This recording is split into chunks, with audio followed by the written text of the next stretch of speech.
c'est parti.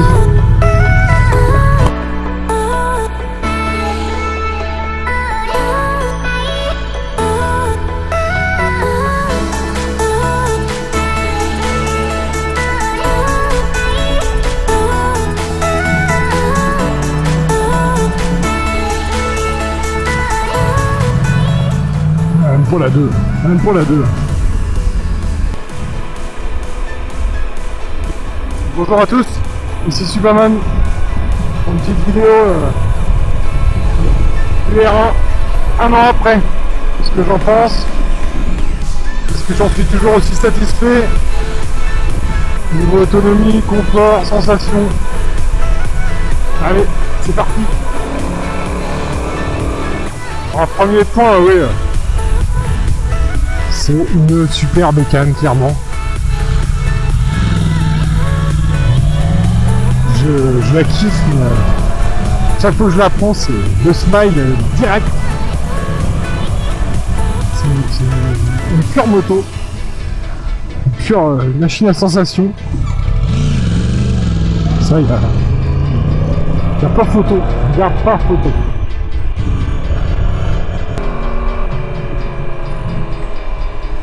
Alors, au niveau confort, eh ben, je traverserai pas la France avec. Hein. C'est bien pour ça que j'ai la panne européenne à côté. Parce que, bon, déjà, bon, la position, hein, on est sur une hypersport, il n'y a pas photo. On est là pour pas avoir le cul assis sur la selle. Ça, c'est clair et net. Les suspensions sont vraiment très dures.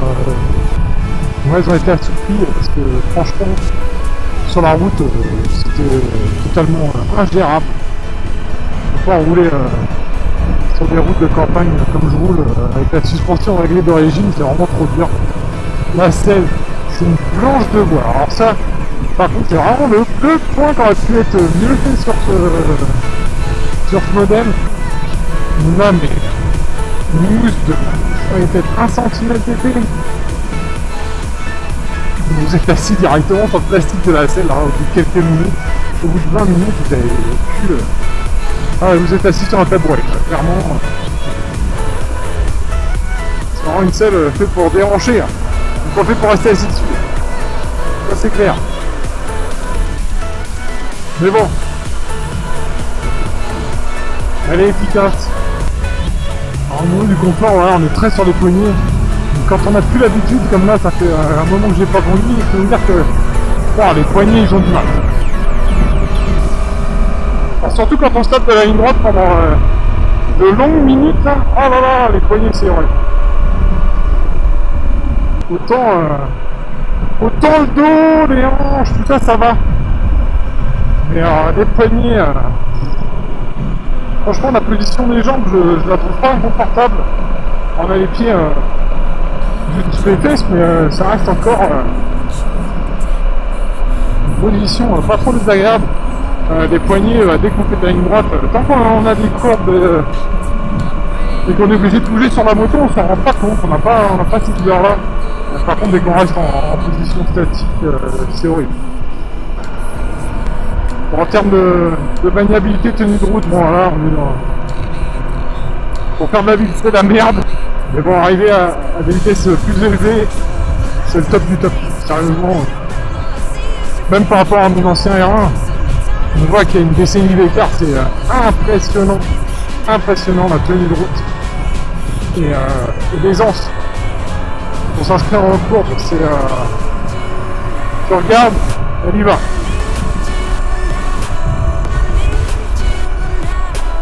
C'est une bécane qui demande qu'à aller faire du circuit.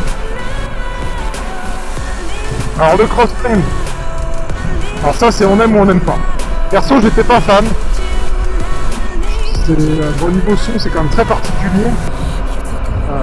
Par contre au niveau efficacité et au niveau puissance à l'accélération, c'est démoniaque. Franchement, c'est démoniaque. C'est... Même un an après, waouh, c'est toujours aussi surprenant. Quand on met gaz à fond, moi, je peux vous dire qu'il faut s'accrocher à son truc. On a une bécane vraiment typée compétition. pas de doute là-dessus.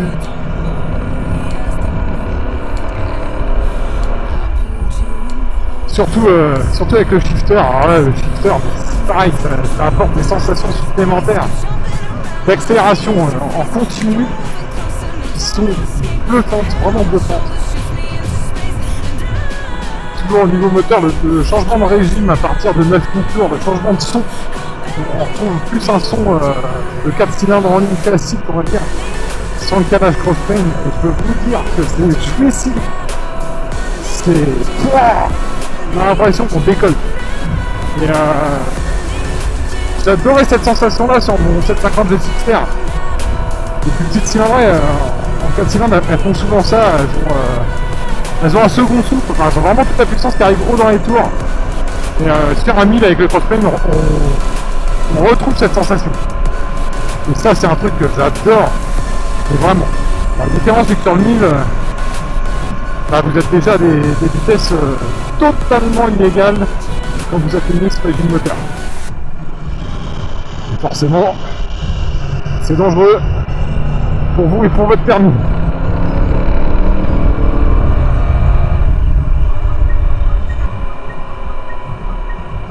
Alors au niveau consommation, le crossplane, ça a des avantages au niveau couple moteur, capacité moteur et sensations. Bon, par contre, je peux vous dire qu'il tète, mais il tète, c'est un truc de dingue.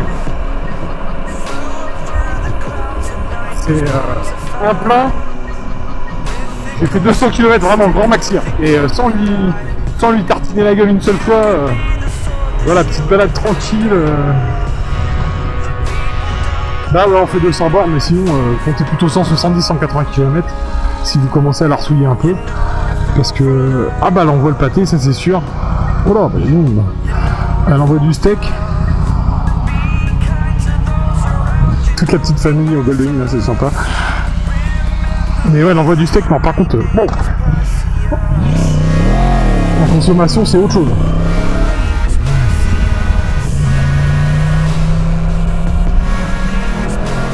En plus le réservoir est plus petit que sur les anciens.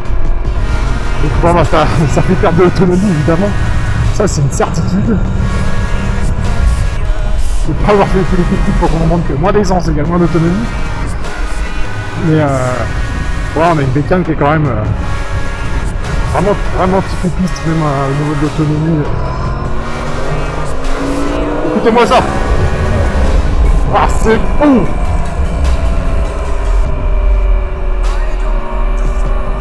Ce son est magnifique. Mais bon, l'autonomie, c'est pas forcément ce qu'on demande à une sportive. Ce qu'on lui demande, c'est d'être légère et d'avoir des performances ahurissantes. Et je peux vous dire que R1, c'est exactement ça.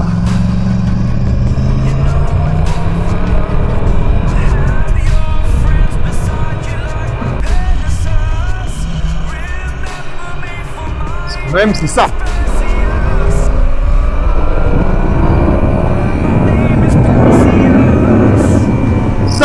Ça c'est beau. Alors c'est une machine à faire sauter les points du permis, ça c'est clair aussi. Hein. Pour une première 180, donc il y a 3 vitesses de trop sur la boîte.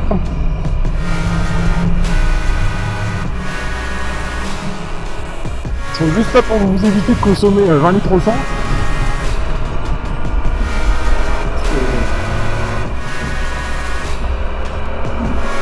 Sur route, faut pas se servir, faut pas s'en servir, c'est pas possible.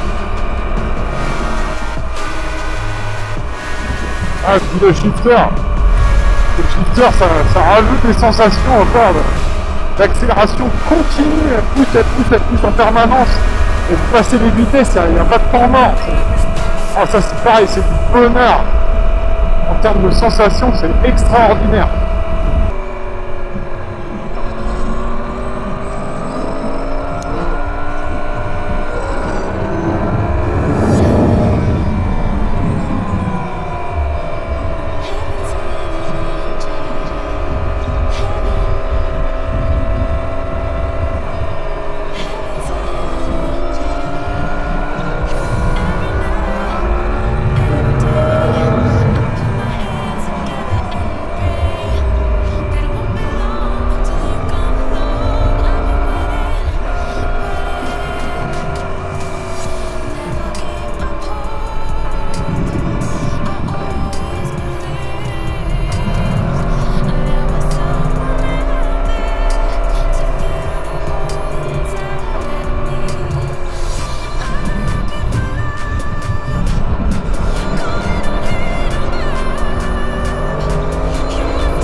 Non, ça pousse.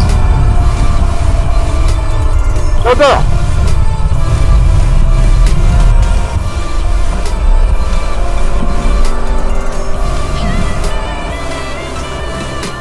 Oh putain. Oh le freinage. Il est extraordinaire.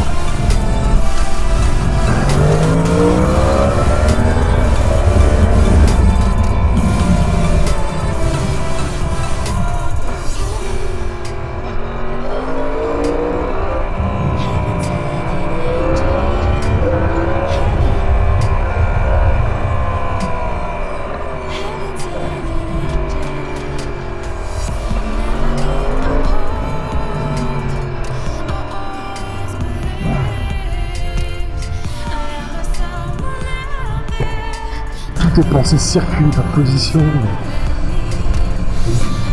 la tenue de route à haute vitesse, les ampères. Clairement, ces motos-là en ville, sur les petits ronds-points ou sur les carrefours, vous allez galérer parce que le régime moteur en dessous de 3000, ça tape comme un bicylindre en sous-régime, c'est horrible. C'est vraiment horrible.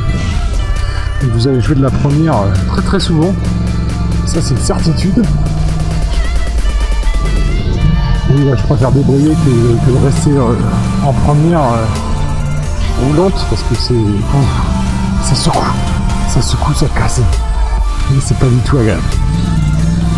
C'est un coup à prendre après. Voilà, c'est pas hyper gênant, mais c'est pas des motos là faites pour faire de la ville.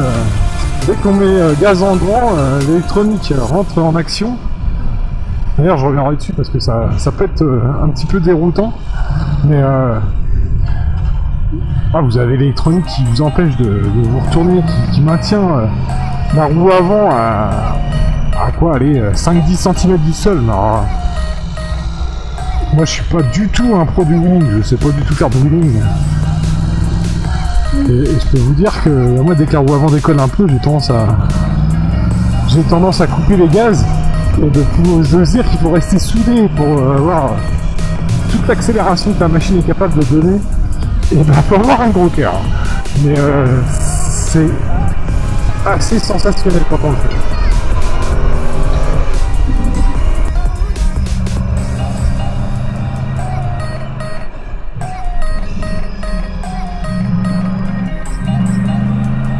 Alors, il y a un petit point particulier sur la conduite, c'est toute la gestion électronique. Alors franchement, faut s'y faire. Moi même au bout d'un an, il y a des choses que j'ai encore du mal, comme la remise au gaz.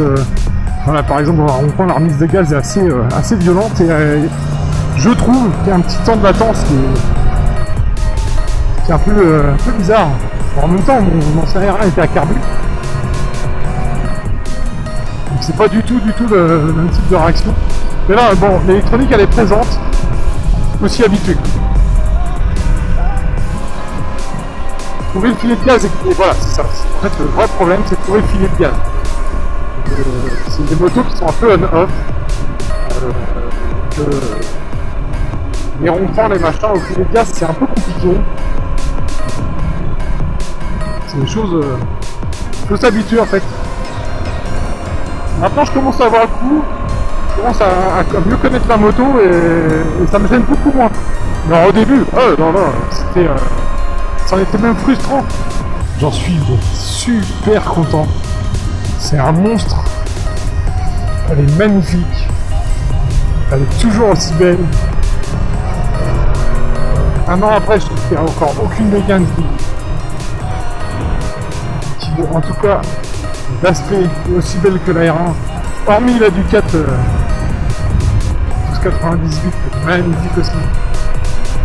Et bon, là, c'est pas les mêmes tarifs. Bref, c'est une pure mécanique, de la kiff, comme vous avez pu vous en rendre compte. Oh, regardez, Ducat en plus pour dire au revoir. Allez, à bientôt sur 2 roues. Tchuss.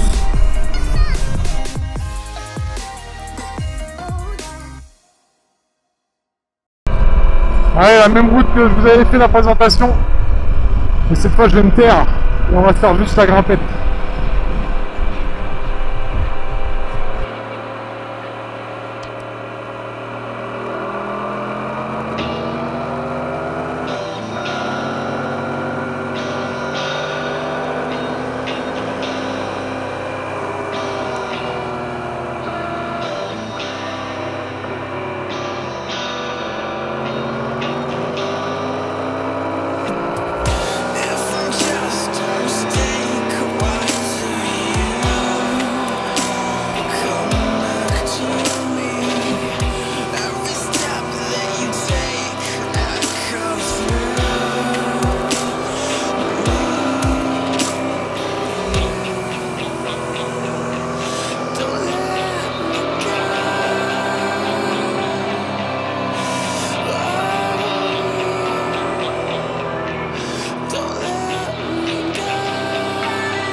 Sur ce, je vous souhaite plein de bonnes choses. N'hésitez pas à laisser un commentaire, lâcher un pouce bleu, ça fait toujours plaisir. Abonnez-vous si vous voulez suivre toutes mes vidéos. Je vous dis à bientôt sur deux roues. Tchuss!